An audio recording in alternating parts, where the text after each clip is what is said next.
I'd like to introduce you to a new continent. I'm Dominic, and I'm searching for AI Atlantis. And when I first heard about AI Atlantis, I was sitting in the audience of the Abundance Summit this March, and on the stage there was Imad Mostaq, the founder of Stability AI, and Matt Friedman, the founder of GitHub. And they were discussing where all of this generative AI stuff is going, and then Ned came up with this narrative of, hey, AI Atlantis, have you heard about it? It's this new continent, it's soon to be discovered, and on this continent there will be 100 billion, with a B, digital co-workers and a few billion robots, and they will be willing to work for you 24/7 for a few watts of electricity. And his prediction was we will discover this continent someday between the next year and the next 5 years. And then he had a question for us: what will you do with them? And that was the point when my mind disconnected from listening, because it started racing. Okay, what will I do with them? And it sparked me on this journey for looking for AI Atlantis myself. So you might wonder, is this something that you also have a look into? I mean, we heard a lot of things about AI. We heard fearful things, we heard hopeful things.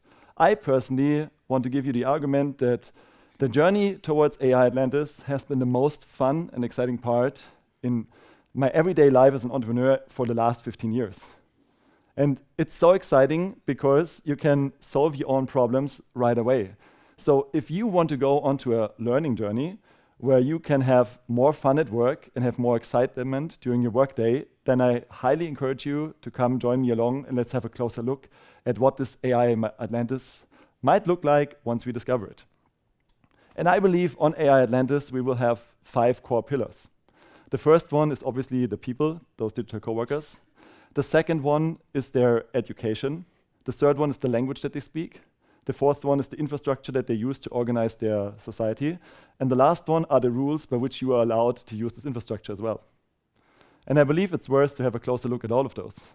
And coming back to Ned's question, what will we do with 100 billion digital coworkers that are ready, sitting in the cloud, ready to work for us? So if you have ever found yourself sitting in front of a computer, looking at Excel sheet formulas and trying to find the error because you have to give an investor presentation the next morning and you should rather get some sleep, oh gosh, in these moments, I would have done a lot of things to get those coworkers to come into my desk and fix it so that I can get my sleep. And this is part of why I'm so excited about this new journey. But don't get me wrong, before you can put them onto your org charts as full FTEs, they have to be trained and educated, because they aren't human, and they will never be fully human replicates. I mean, they are graduates, so they have the knowledge of an average graduate that leaves university, which means they are pretty well pre-trained, but you can and have to form them. And by forming, I mean you have to understand what tasks are better suited for a machine and what tasks are better suited for a human. The human tasks are the green ones, and the machine tasks are the blue ones. We will come back to this later, because before we can go into actually delegating the work to those coworkers, you need to find a way to talk to them. And if you not learn how to speak AI, or if you not learn their language, how will you delegate your work? So the third pillar is actually learning to speak AI, or what I like to call becoming an AI literate. And by doing so, you have to understand some basic building blocks of this language. It's things like APIs, then you have like language model interference, you have knowledge graphs and contextualization of knowledge, you have prompt engineering and all those funny stuffs. So before you can reap the benefits of AI, you first need to learn the basic building blocks of the language.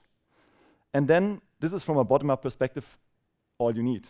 The next thing is probably, if you look from a top-down perspective, that AI is not just a technology, it's infrastructure. And we as humans have built our economies around infrastructure.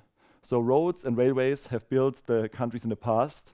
The internet obviously has built the economy of today, and AI will be the infrastructure that we will build the new economy around. And energy and data are the currency of this new infrastructure. Those models feed off energy and data. And that's probably why nations are trying so hard to increase their energy production right now. The US has failed at this for 17 years. They could not increase the energy production. China has tripled it in the same time. I won't go over where we stand in Germany, but let me put it this way. Companies like Microsoft actually started to investing in nuclear power plants to have energy for their data centers. Microsoft signed a deal with the 3-mile island reactor in Pennsylvania just recently to secure 20 years of electricity for the data centers. So think about that. If companies start investing into energy, and energy is basically the driver behind this infrastructure, then in the end, energy becomes intelligence. And the more energy you have, the more access to intelligence you have. And yes, there are various types of intelligence. There's not only this one intelligence, but this is also not the most crucial part of AI Atlantis. Because even if we get access to this infrastructure, I believe what's even more crucial than energy is the way how we govern this infrastructure, the rules, the fifth and final pillar. And we have a choice as humans. And I like how Iman Mustak has put it in his paper, How to Think About AI. This infrastructure could be open or closed. And we will have to decide which way we want to have it. And in a closed infrastructure, he compares it to a kitchen. So you have a chef who is in charge of putting the ingredients together, selecting them, putting them into the recipe, making a meal. And you have no say over the ingredients, you have no say over the recipe, you can't change nothing. Might be a good dish, but on the other hand side, if you go into a transparent kitchen, you can actually see all the ingredients that went into the meal, all the steps that all the cooks used. And if you feel free, you can say, hey, I want to join, I want to also start cooking, I want to change the recipe. It's more like a swarm intelligence approach to this access to infrastructure.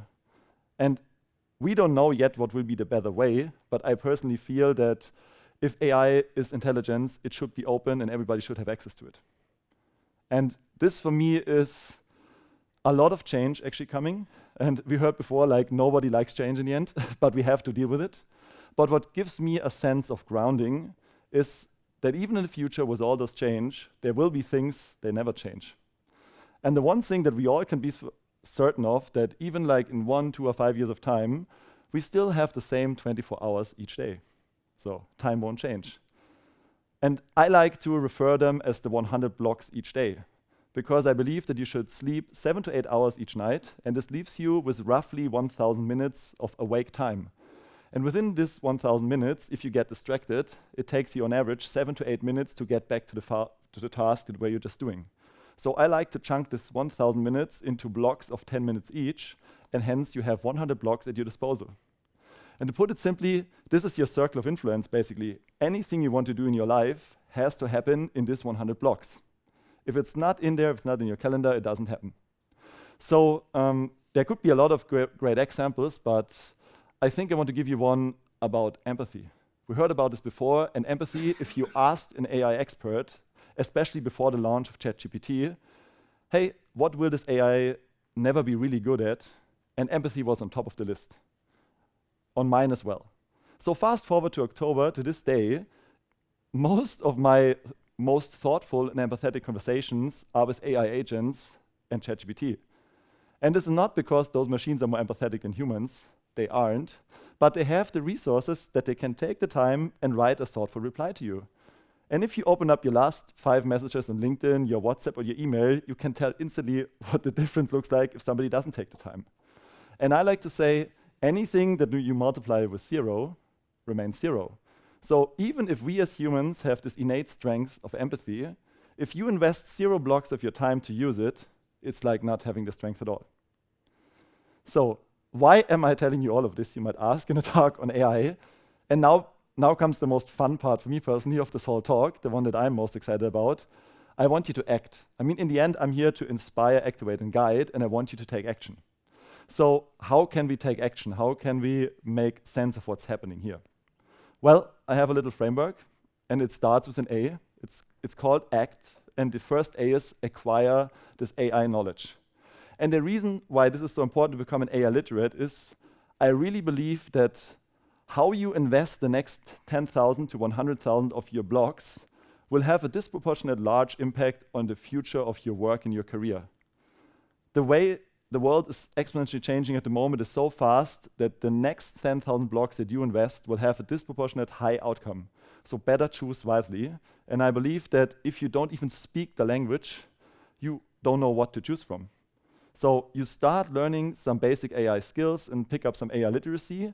And the way to doing this is actually by committing to do it. And it's like trying, only harder. You really have to commit. And by commit, I mean, you look at your 100 blocks and you find out what's my minimum effective dose. And this is why I like fitness. You can't fake fitness. If somebody has invested the time to do the stuff required to run a fast mile, to pick up any weight, you can be sure that this person needed to go through the minimum effective dose of putting in the work to actually get there. There is no shortcut. And that's what differentiates commitment from trying. And there is this rumor that a guy that probably we all know, George Lucas, inventor of this funny movie with this beeping robot that we now like to use as a co-pilot illustration that I'm not allowed to say due to marketing trade laws. But I think George Lucas said once in an interview that he was turned down hundreds of times. At some point, the number was 979 times before he found his first investor for Star Wars. Talk about commitment. If you try AI and it doesn't immediately solve all of your problems, you haven't tried hard enough. And the perfect quote for this is obviously Yoda: do or not to do, there is no try. So you need to commit 5 blocks of your time every day, and you do it for as long as is needed until you have the basic AI literature that you can move on to the T of ACT, to the fun part, the one that I like most. You go and you have a look at your tasks. And for those of you who have used like Windows 95, there was this little program called the disk defragmentation. And there were all these colorful boxes, and you could push a button, and then the computer would rearrange the partition so that the items are in order in beautiful colored lines. So what I want you to do is the same with your typical work week. You list out all the stuff that you do during your typical work week. And you have this green forever human tasks, and you have this blue ones that are better suited for a machine. And let's be honest, we never wanted to sit in front of a screen for 8 hours straight anyways. So let's start with your screen tasks, and you list them down. And once you have all of them, you start looking at their complexity. And the next thing you want to do is you want to say, okay, what are the 3 simplest things that I do each week that a machine can do better? And then you start handing into your first AI agents using your AI literacy that you just acquired by committing your time. And there you go, and you will have first successes. And this is how you act. And the best time to act is now. So the next part brings me to now is the time to really pick it all up. And the narrative that I want to put in your head is not that, yeah, sure, AI will create this new economy and all these exciting opportunities. I mean, this will happen, but this is not the hardest part. The hardest part will be the O of the now, to actually decide which is the one or the few opportunities that actually I want to pursue. And this is probably the thing that I struggled over my last 15 years the most. It's requiring focus and trade-off. And there's somebody in the audience already smiling, Basti, my business partner, because without Basti, I would not be able to focus at anything at all. The way my weird mind works, I create ideas. I'm a high quick start, low follow through.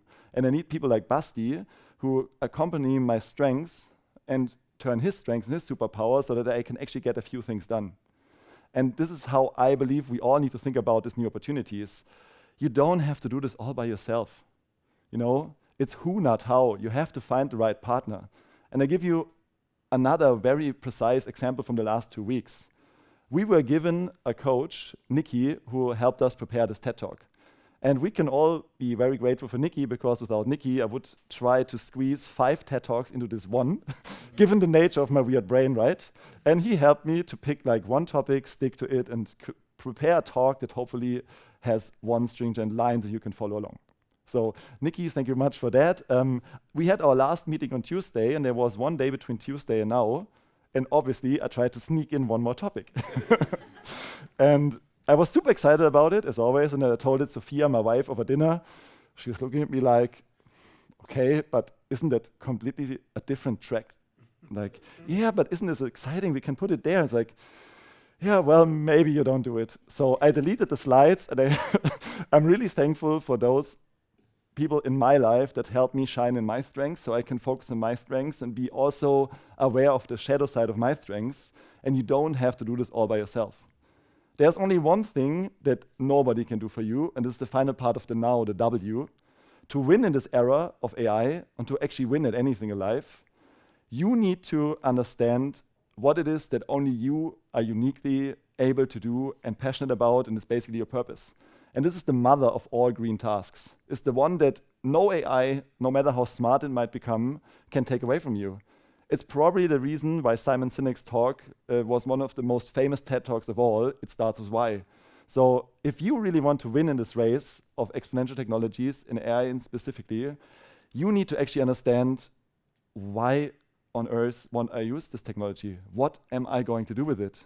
And what I really want to see, and this is where I will leave you today with, I want to see how you spend the next 10,000 blocks of your life, because I feel they will have a really big impact, and I hope that you could have some inspiration, that I could activate you to actually make it count and invest at least the minimum effective dose to learn about it. And with that, thank you very much for listening.